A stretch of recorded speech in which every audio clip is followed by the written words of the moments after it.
Today, we tell a traditional American story called a tall tale. A tall tale is a story about a person who is larger than life. The descriptions in the story are exaggerated, much greater than a real life. This makes the story funny. Long ago, the people who settled in undeveloped areas in America first told tall tales. After a hard day's work, people gathered to tell each other funny stories. Each group of workers had its own tall tale hero. Paul Bunyan was a hero of North America's lumberjacks, the workers who cut down trees. He was known for his strength, speed, and skill.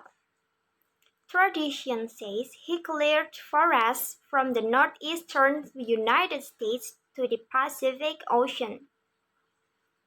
Some people say Paul Bunyan was the creation of storytellers from the Middle Western Great Lakes area of the United States. Other people say the stories about him came from French Canada. Early in the 20th century, a writer prepared a collection of Paul Bunyan stories. They were included in a publication from the Red River Lumber Company in Minnesota. It is not known if the stories helped the company's sales, but they became extremely popular. Here is F. Alfiona with our story about Paul Bunyan. Many years ago, Paul Bunyan was born in the northeastern American state of Maine. His mother and father were shocked when they first saw the boy. Paul was so large at birth that 5 large birds had to carry him to his parents. When the boy was only a few weeks old, he weighed more than 45 kilograms. As a child, Paul was always hungry. His parents needed 10 cows to supply milk for his meals. Before long, he ate 50 eggs and 10 containers of potatoes every day. Young Paul grew so big that his parents did not know what to do with him. Once, Paul rolled over so much in his sleep that he caused an earthquake. This angered people in the town where his parents lived. So the government told his mother and father they would have to move him somewhere else. Paul's father built a wooden cradle, a traditional bed for a baby. His parents put the cradle in the waters along the coast of Maine. However, every time Paul rolled over, huge waves covered all the coastal towns. So his parents brought their son back on land. They took him into the woods. This is where he grew up. As a boy, Paul helped his father cut down trees. Paul had the strength of many men. He also was extremely fast. He could turn off a light and then jump into his bed before the room got dark. Maine is very cold for much of the year. One day, it started to snow. The snow covered Paul's home and a nearby forest. However, the snow was very unusual. It was blue. The blue snow kept falling until the forest was covered. Paul put on his snowshoes and went out to see the unusual sight. As he walked, Paul discovered an animal stuck in the snow. It was a baby ox. Paul decided to take the ox home with him. He put the animal near the fireplace. After the ox got warmer, his hair remained blue. Paul decided to keep the blue ox and named him Babe. Babe grew very quickly. One night, Paul left him in a small building with the other animals. The next morning, the barn was gone, and so was Babe. Paul searched everywhere for the animal. He found Babe calmly eating grass in a valley, with the barn still on top of his back. Babe followed Paul and grew larger every day. Every time Paul looked, Babe seemed to grow taller. In those days, much of North America was filled with thick green forest. Paul Bunyan could clear large wooded areas with a single stroke of his large sharp axe. Paul taught Babe to help with his work. Babe was very useful. For example, Paul had trouble removing trees along a road that was not straight. He decided to tie an end of the road to what remained of a tree in the ground.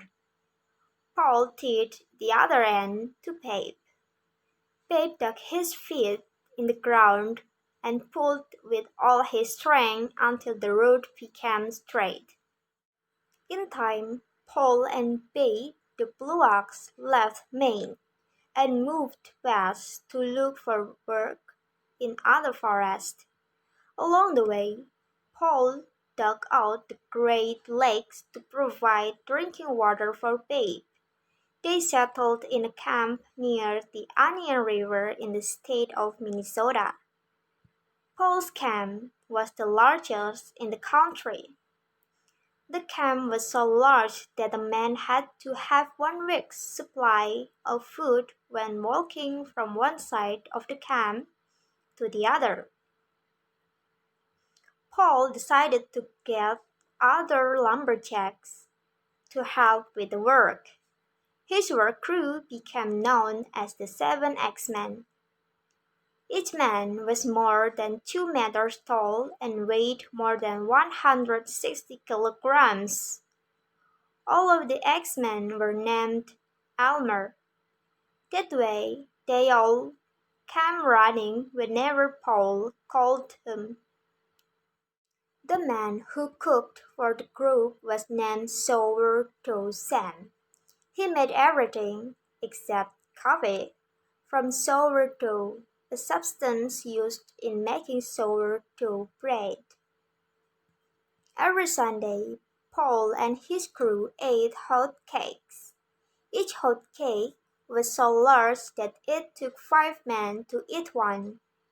Paul usually had 10 or more hot cakes depending on how hungry he was. The table where the men ate was so long that the server usually drove to one end of the table and stayed the night. The server drove back in the morning with a fresh load of food. Paul needed someone to help with the camp finances. He gave the job to a man named Johnny Inslinger. Johnny kept records of everything, including wages and the cost of feeding Babe. He sometimes used 9 containers of writing fluid a day to keep such detailed records. The camp also was home to Sport, the reversible dog. One of the workers accidentally cut Sport in two. The man hurried to put the dog back together, but made a mistake. He bent the animal's peg the wrong way.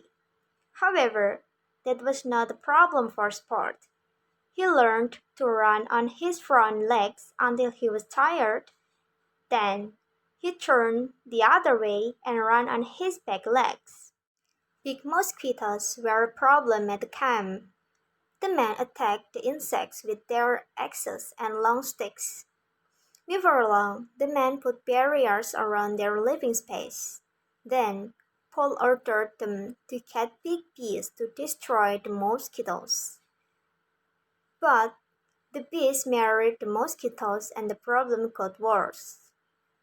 They began to produce young insects. One day, the insects' love of sweets caused them to attack a ship that was bringing sugar to the camp. At last, the mosquitoes and bees were defeated. They ate too much sugar they could not move.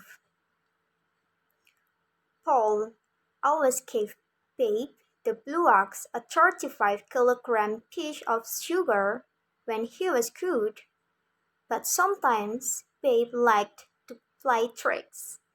At night, Babe would make noises and hit the ground with his feet. The men at the camp would run out of the buildings where they slept, thinking it was an earthquake. When winter came, Babe had trouble finding enough food to eat. Snow covered everything. Ole, the blacksmith, solved the problem. He made huge green sunglasses for Babe. When Babe wore the sunglasses, he thought the snow was grass. Before long, Babe was strong and healthy again. One year, Paul's camp was especially cold. It was so cold that the men let their facial hair grow very long. When the men spoke, their words froze in the air. Everything they said remained frozen all winter long and did not melt until spring.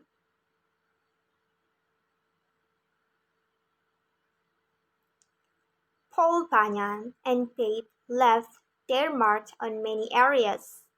Some people say they were responsible for creating Puget Sound in the western state of Washington. Others say Paul Bunyan and Babe cleared the trees from the states of North Dakota and South Dakota. They prepared this area for farming. Babe, the blue ox, died in South Dakota. One story says he ate too many hot cakes. Paul buried his old friend there. Today, the burial place is known as the Blake Hills. Whatever happened to Paul Bunyan? There are lots of stories. Some people say he was lost in Alaska or even the Arctic Circle. Another tradition says he still returns to Minnesota every summer. It says Paul moves in and out of the woods so few people ever know that he is there. You have just heard the story of Paul Bunyan. It was adapted for special English by George Grove.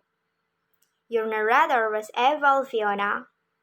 Join us again next week for another American story in special English on the Voice of America.